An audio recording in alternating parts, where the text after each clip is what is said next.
The Northrup Flying Wing stands ready for the long-awaited test flight at Inglewood, California. Test pilot Max Stanley and his crew go aboard. The climax of 7 years of engineering research is at hand for the 25-ton monster, and it's contact.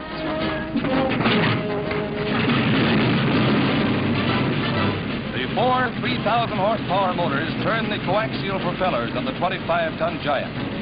Pilots have expressed amazement that the tailless craft has precisely the same flight characteristics as conventional models.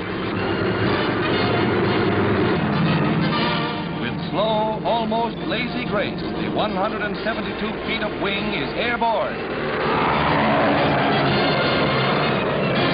15 sister ships are under construction for the Army, which will use them as bombers. Fully loaded, they will weigh 50 tons. The flight engineer is a busy man during the test flight. A radical change in design and a new chapter in the steady march of aviation comes forward to challenge the imagination.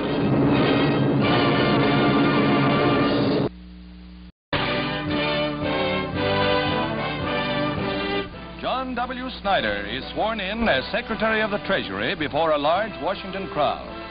Chief Justice Vinson of the Supreme Court and former Treasury head congratulates the new Secretary.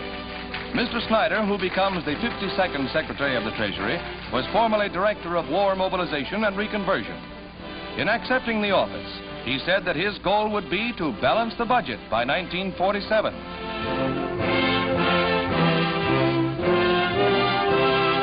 Secretary of War Patterson bestows the Medal of Merit on Benjamin Fairless, United States Steel President, for the executive's work as advisor to the Ordnanace Department during the war.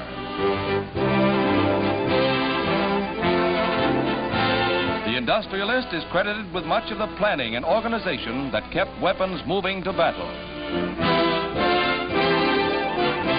As President Truman looks on, John R. Steelman, his labor advisor, is sworn in as Director of War Mobilization and Reconversion.